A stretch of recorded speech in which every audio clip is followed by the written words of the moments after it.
નમસ્તે વિદ્યાર્થી મિત્રો, ધોરણ 11 કોમર્સ નામાના મૂળ તત્વો એટલે એકાઉન્ટન્સીમાં આપણે આજે ભાગ 1ના છઠ્ઠા ચેપ્ટર પર જઈ રહ્યા છીએ. વિદ્યાર્થી મિત્રો, આશા રાખું છું કે આગળના ચેપ્ટરો મેં તમને સારી રીતે સમજાયા છે, તમે સમજ્યા છો અને એનો અભ્યાસ કર્યો છે. તો સૌથી સરસ મજાનું રિઝલ્ટ લાવવાના મારા અને તમારા પ્રયત્નો આગળ જઈ રહ્યા છે. હવે વિદ્યાર્થી મિત્રો, પેટા નોંધો એટલે શું પહેલાં તો તમને સમજાવી દઉં. આમનોંધની થોડીક મર્યાદા જોઈએ. તમને બુકમાં પાના નંબર 126 પર લઈ જાઉં તો વિદ્યાર્થી મિત્રો, પાના નંબર 126 પર તમે જોઈ શકો છો કે જ્યારે વ્યવહાર થાય ત્યારે જ દરેક વખતે ખાતાનું નામ લખવું પડે, એની એક મર્યાદા છે. દરેક વ્યવહારની ખતવણી વખતે ઉધારાને જમા કરવું પડે. આમનોંધ અને ખતવણીનું કાર્ય વારંવાર કરવું પડે છે. ટૂંકમાં એક જ કાર્યનું પુનરાવર્તન થતું જાય છે. આમનોંધનો ચોપડો ઘણો મોટો થતાં તેને સાચવવામાં મુશ્કેલી છે. હવે એ તો એક વસ્તુ છે, સારી વસ્તુ હોય તો એના થોડા ખરાબ પાસાઓ પણ હોઈ શકે છે.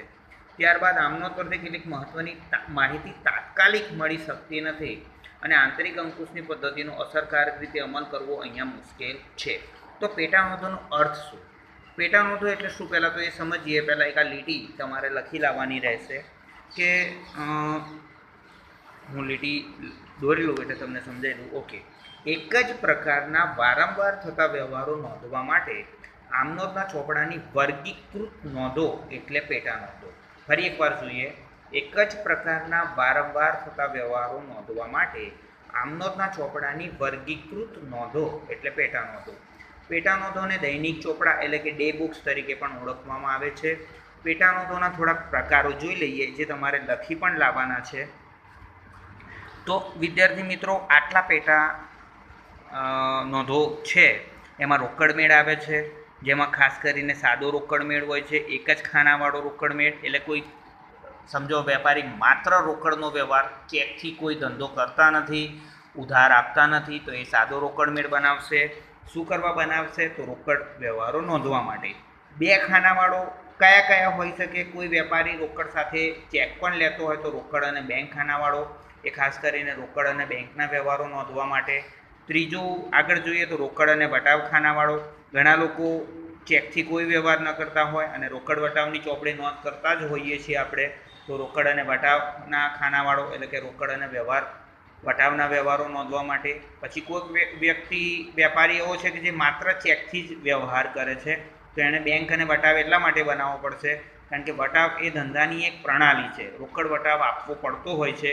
ઘણીવાર ઉપરની જતી રકમ આપણે જતી કરવી પડે છે, તો બેંક અને વટાવ ખાનાવાળો રોકડમેળ, એમાં બેંક અને વટાવના વ્યવહારો નોંધવા માટે રોકડ, બેંક અને વટાવ આ ત્રણેય ખાનાવાળો રોકડમેળ બનાવતા હોય છે, તો રોકડ, બેંક અને વટાવના વ્યવહારો નોંધવા માટે બનાવતા હોય છે. પછી તમને શીખવાડું વિદ્યાર્થી મિત્રો, આ આખો કોઠો લખી લાવવાનો છે. અહીં સુધી ભૂલ ના થવી જોઈએ. પાના નંબર 126 અને 127 પેજ ઉપર છે. માલ અંગેની કઈ કઈ પેટા નોંધ? તો ધ્યાનથી સાંભળો. ખરીદ નોંધ, વેચાણ નોંધ, ખરીદ પરત, વેચાણ પરત નોંધ. ખરીદ નોંધ શા માટે બનાવીએ છીએ? તો માલની ખરીદી, ઉધાર ખરીદી નોંધવા. વેચાણ નોંધ બનાવીએ છીએ માલનું ઉધાર વેચાણ નોંધવા. ખરીદ પરત નોંધ બનાવીએ છીએ ઉધાર ખરીદેલ માલ કોઈએ પાછો આપ્યો હોય તો નોંધવા માટે.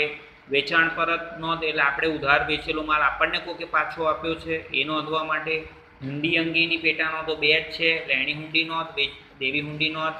લેણી હુંડી નોંધ લખેલી હુંડીઓ નોંધવા માટે અને દેવી હુંડીઓ આપણે સ્વીકારેલી છે, આપણે કોને કોને ક્યારે પૈસા ચૂકવવાના છે એ દર્શાવવા માટે એક પેટા નોંધ જ રાખવાની. તો એ સ્વીકારેલ દેવી હુંડીઓ નોંધવા માટે.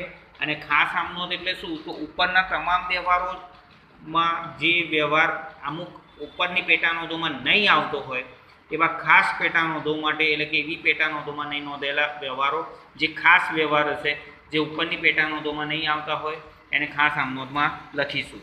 ફટાફટ વિદ્યાર્થી મિત્રો, આ ફક્ત તમારે ટાઇટલ લખી લાવવાના છે. ધ્યાનથી સાંભળો.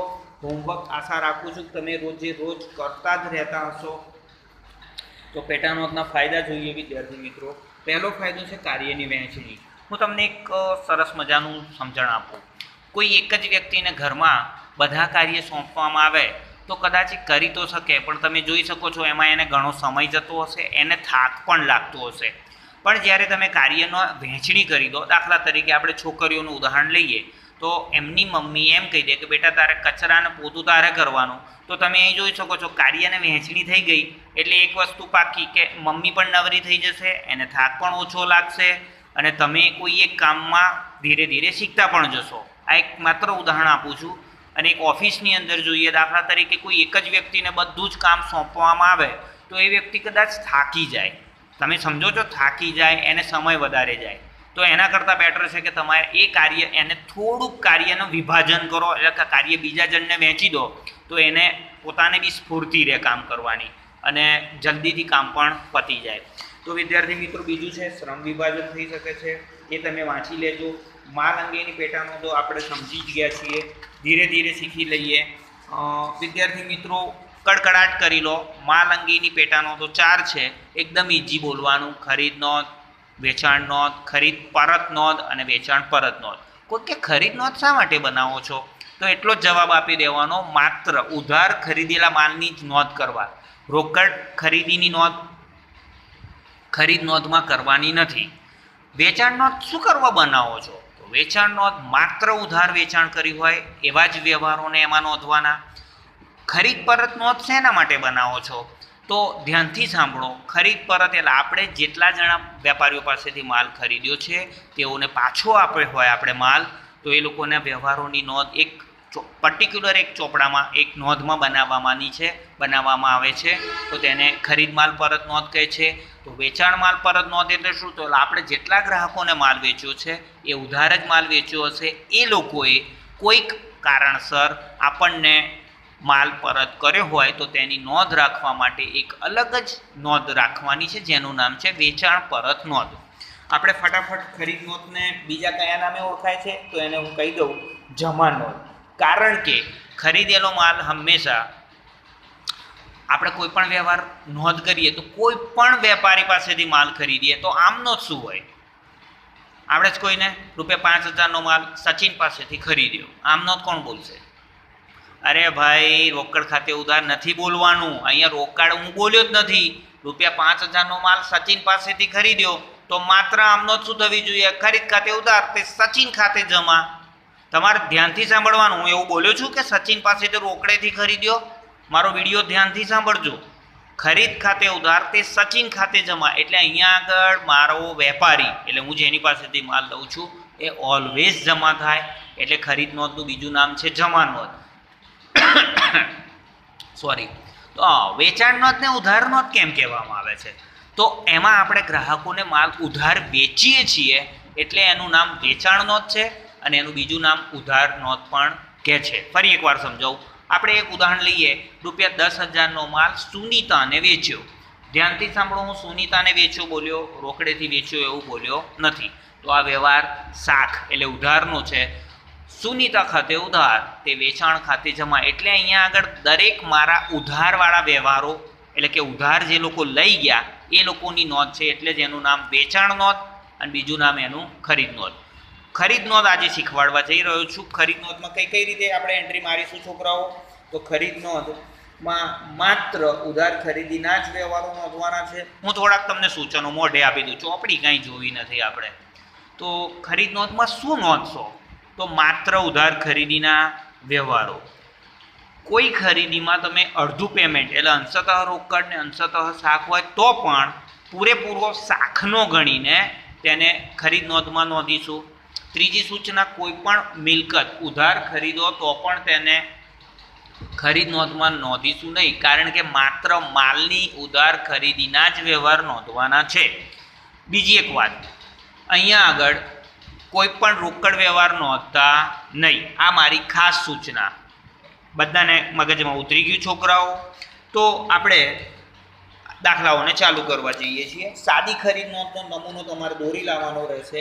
સાદી ખરીદ નોંધ આવી રીતે હોય છે. શ્રી, હવે દાખલા તરીકે તમે સચિનભાઈની ખરીદ નોંધ બનાવો છો તો મારી દુકાનનું નામ અત્યારે ટેમ્પરરી પદ્માવતી કિરાણા લખીએ છીએ. તો તમને ખાલી એક ઉદાહરણ સમજાવું છું. સચિનભાઈનું નામ ક્યાંય ના આપવું જોઈએ, એમની દુકાનનું નામ લખવાનું છે. યુ નો દેટ, મારી જે દુકાનનું નામ જે મેં રાખ્યું હોય એ દુકાનની ખરીદ નોંધ એટલે કે શ્રી પદ્માવતી કિરાણાની ખરીદ નોંધ. તારીખ, વેપારીનું નામ, આવક ભરતિયા નંબર એટલે શું હોય? આપણે જ્યારે પણ માલ ખરીદીએ તો આપણી પાસે આવક થઈને માલની એટલે આવક ભરતિયા નંબર, ખાપા એટલે ખાતા વહી પાના નંબર અને રકમ રૂપિયા. શાંતિથી સાંભળી જુઓ, આ સાદી ખરીદનો છે, બધાને આવડી જાય. તારીખ, વેપારીનું નામ, આવક ભરતિયા નંબર અને તમે કદાચ એક જ વાર આવક ભરતિયા નંબર લખો પછી દાખલામાં આભ નંબર લખવાનો. આભ નંબર એટલે નંબરનો નમ એટલે શોર્ટમાં, ખાપા તો શોર્ટ ફોર્મ ખાપા ખાતા વેપારના નંબર અને છેલ્લે રકમ રૂપિયા. એના વ્યવહારો આપણે આવતા વિડીયોમાં જોઈશું. આશા રાખું છું તમે હું કહું એ જ પ્રમાણે ફટાફટ એના ખાના દોરી લાવશો. સરસ મજાની ભણવાની મજા આવશે.